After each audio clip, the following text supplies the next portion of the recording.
Professor Reichman, Professor Ganor, thank you for the privilege of speaking tonight. Distinguished guests, friends, colleagues.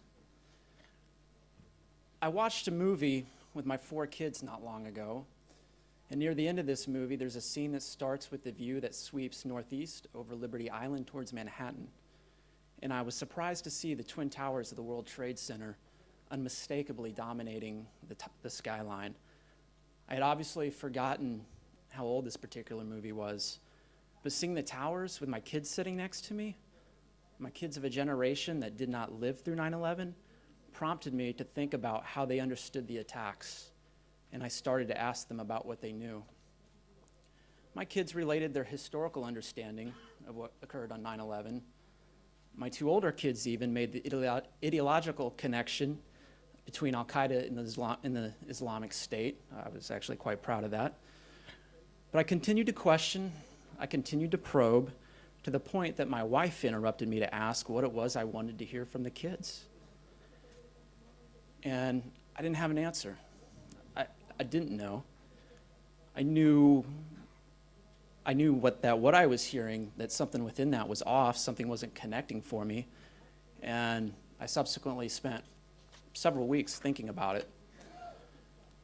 At first I thought, maybe what's troubling me is that I cannot think about 9/11 or look at any of the visceral images from that day, like the photo of the falling man, without also feeling something. And maybe I wish I could relate my experiences to my kids in a way that makes 9/11 more than just a horrible historic fact to them.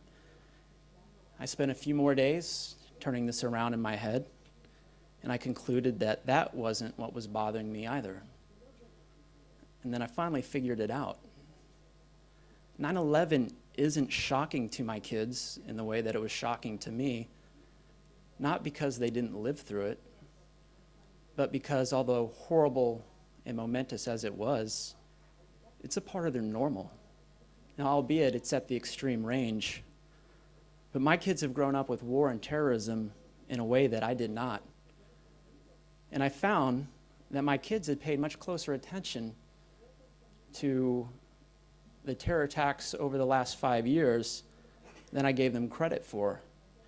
And they had a very clear understanding and an appreciation that there are people out there who think that they can murder their way to paradise or some political objective that I didn't have until those towers came down. And at that point, I was a junior captain in the 82nd Airborne in the United States Army. My kids understand that they're potential targets. If you're an American of my generation and older, it might be tempting to wish that our kids could have grown up in a pre-9/11 world. But you can't wish away the attacks. When I reflect on the days immediately following 9/11, I remember President Bush and Mayor Giuliani encouraging people to get back to the business of living their lives as soon as possible. I think they were concerned that the American people's resolve and ability to bounce back had been affected. And maybe it was, but I know that it wasn't compromised. And I can tell you this, my kids bruise less easily than my generation, as do kids in Israel, the UK, Spain, Germany, France, Belgium, Russia, Kenya, Jordan, Iraq, India, and everywhere else where terrorists have thought they could achieve something by targeting everyday people going about the business of living their everyday lives. I believe that an unintended consequence for the terrorists is that they've pushed our citizens towards becoming more resilient. Perhaps you could say a little more Israeli. These same terrorists claim that their strength, their edge over us, is that they love death more than life. This isn't strength. It's a twisted, murderous philosophy. Love is much more a source of strength than hate, and self-sacrifice in the saving of lives is infinitely more righteous, more heroic, and more powerful than self-sacrifice to take lives. Welles Crowther was a 24-year-old equities trader working in the South Tower on 9/11. He's remembered as the man in the red bandana. Welles used a red bandana to fight smoke inhalation as he helped evacuate people from the upper floors. His body was found in the company of firefighters who also perished that day. All were found in a stairwell where they had been charging up towards the inferno to save more lives. Wells could have saved himself. And what of the passengers that thwarted the attack aboard the Thalys train to Paris? They didn't stop to contemplate their mortality when Ayub al-Khazani emerged from the bathroom armed with an assault rifle. They charged him. Ignacio Echeverria died when confronting the knife-wielding attackers of the 2017 London Bridge attack with nothing but a skateboard. And Britain Kirsty Bowden also died in this attack as she sought to render aid to other victims. These are but a few examples, and they're examples of everyday people, our citizens, who ran to the sound of the guns in defense of their fellow man. We also have many examples of courage and self-sacrifice from our militaries, our law enforcement and first responders. America lost 412 first responders on 9/11. Men and women who answered the call, just as I know any of their counterparts in the countries represented here today would have done. Some went to great lengths to answer that call.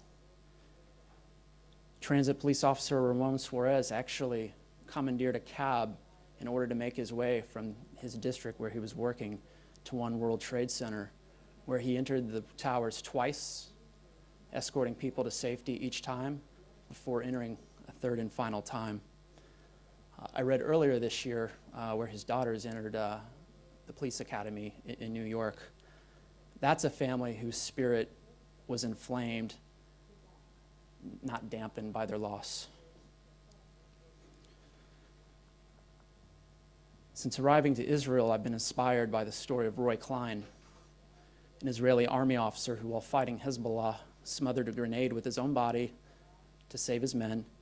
And as he lay wounded, he selflessly directed that first aid be administered to others before him.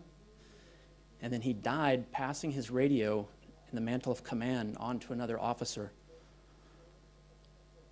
I'm touched by the story of Lieutenant Colonel Arnaud Beltrame of the French Gendarme, who, in an attack earlier this year, volunteered to take the place of a hostage.